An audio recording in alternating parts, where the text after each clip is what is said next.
So, when trying to define what marketing is, oftentimes people talk about needs and wants. So, what we're going to do is kind of explore those, and the way that we approach them in marketing may be a little bit different than what you thought. So, what is a need? Usually, people answer things like water, food, safety or protection, shelter, clothing. Um, those are necessities, they aren't needs. So, we could need a lot of different things. A lot of people feel the need to go really fast in a car or jump out of an airplane or do sorts of wild and crazy stunts because need isn't a thing, it's a feeling. And it's a feeling that something is missing. And if we feel it strong enough, we're going to act on it.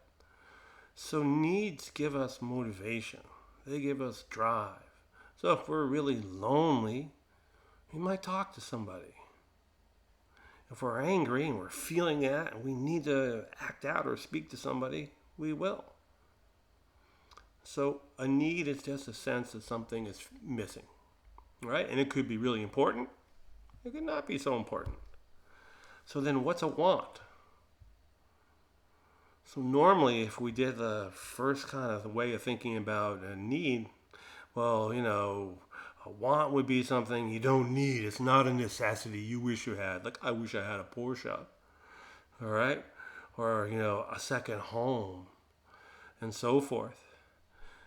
But that's not what a want is. A need is a feeling, all right? And so a want is the thing that satisfies the need. It's that simple. When we're hungry, we need to eat. We need some food. When we're tired, we need to sleep.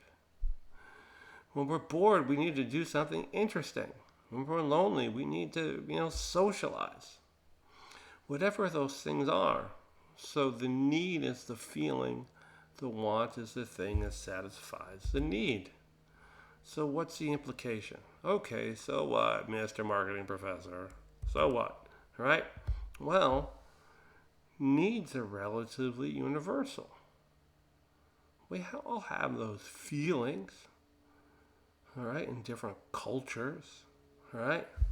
But the wants really vary. Think about food. Think about, how you treat your parents and elderly people, all right?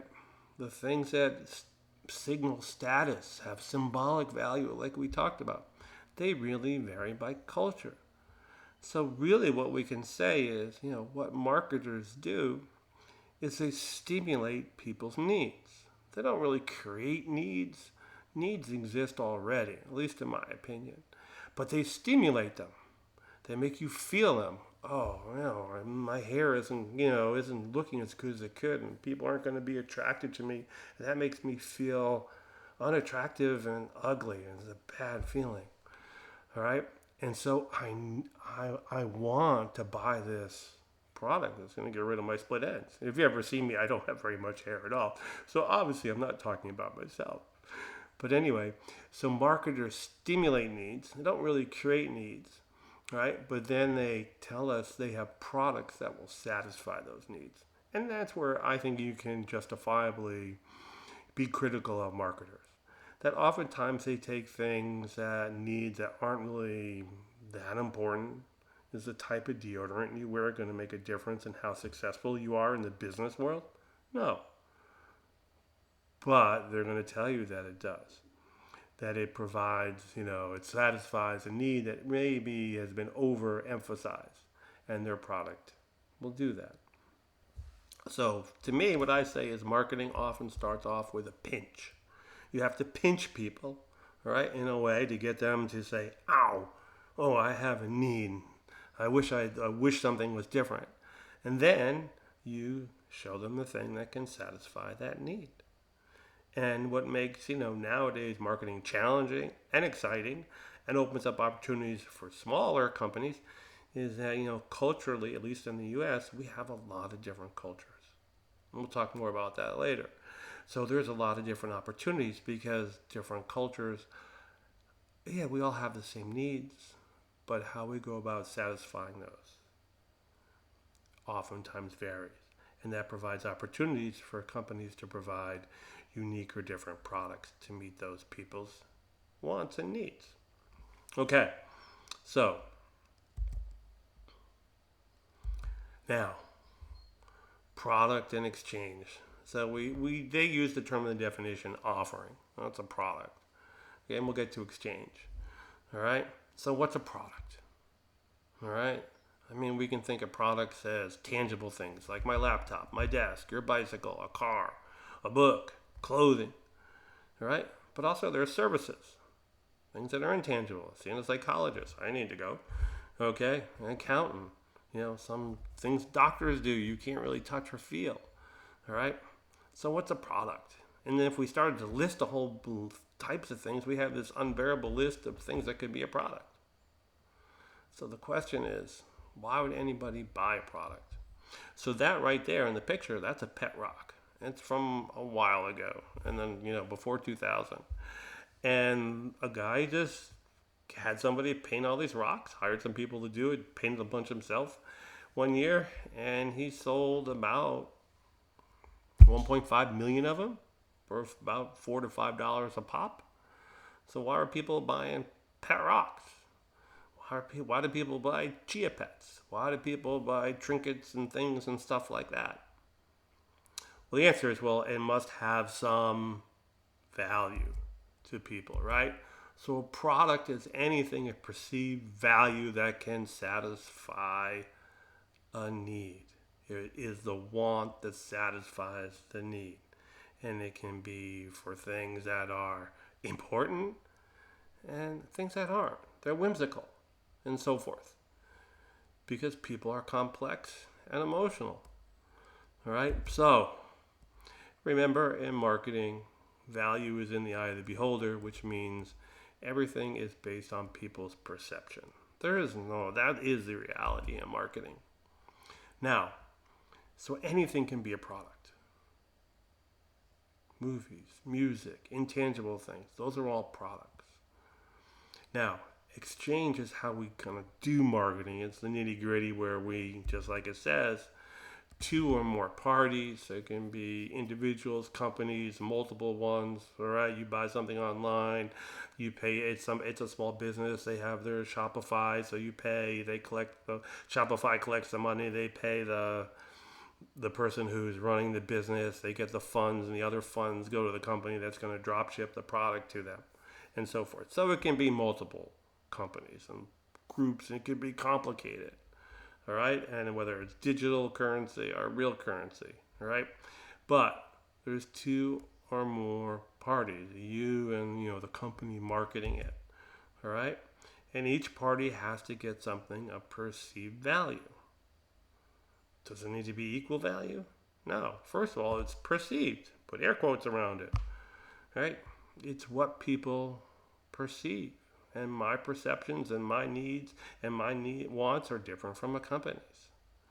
As long as they perceive some value, right, there's a good chance that they'll give you something back. All right? So really, you don't have a business until you have a customer. And you don't have a customer until you can offer them something of value that they're willing to give you something for.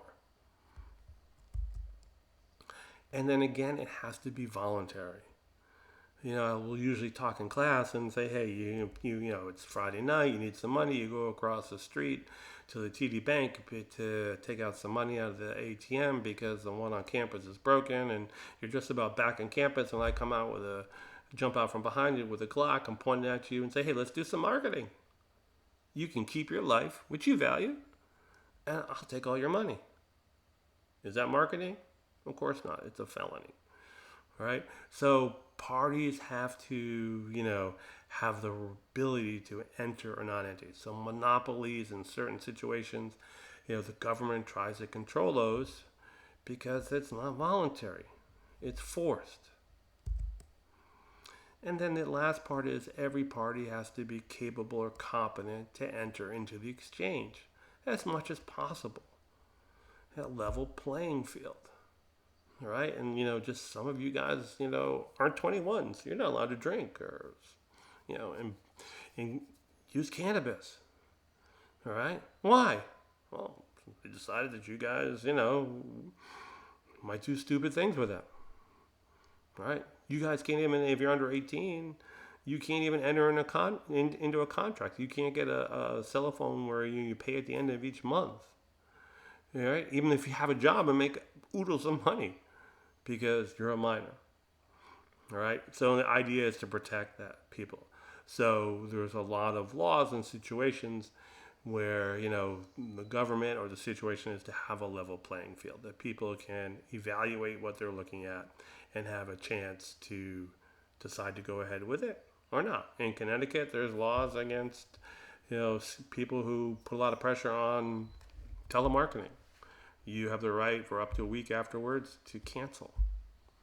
You don't have to have a reason, and so forth. So what we know is marketing starts with needs and wants. Marketers create products that try to satisfy the needs by being the right type of want. And then there's a way for the two parties to exchange the products and things of value. And the company selling the product or providing the product is going to get something back. Now, that seems pretty simple. And really, the definition of marketing should be simple. And part of this is my way I approach things. I try to make things simple, not just for you, but for myself, right? So when we think about marketing, when we come up with our definition, all right, first we can think about what is the purpose of marketing? Why do we do it? Why do companies do it? Why do nonprofits do it? Why do politicians do it? I would argue almost everybody does marketing, but what's the point of marketing, right? We do marketing to get what we want, and that sounds selfish. And it is in a way. But that's the way the world works. We want to get something from some other party. Now the question is, all right, what's the best way to get what you want? Right? Whether it's as an individual, you're a company, an organization, right? Or if you're, a politician or somebody in government or for a nonprofit and you're trying to change, the way society acts and people act, what's the best way to get what you want? Well, a little story I would tell the class is that, hey, I always found that, especially my freshman year, going back home for Thanksgiving was so much fun because a lot of my friends went to college, so I could go back. I'm old enough where the drinking age was 18, so we could go out. Okay, and go to our local town bar and stay there. It was in New York, so it never closed pretty much, and we could have a really good time. The problem I had was I didn't have any money. All right, so I had to borrow money get money, not borrow. I wasn't going to pay it back. I had to get money from my parents. So what would I do when I get home? Before I asked my parents for money. So I might tell my mom, oh boy, I really missed your food. This tastes so good, even though she was a horrible cook. All right. I might clear my plate, probably for the first time in my life. I might even offer to do the dishes. And then, at the right time, I'd ask them for some money. Oh yeah, and by the way, I need the keys to the car so I can go out with my friends. All right. So, the best way to get what you want is to give others what they want. You have to provide value. Think about it.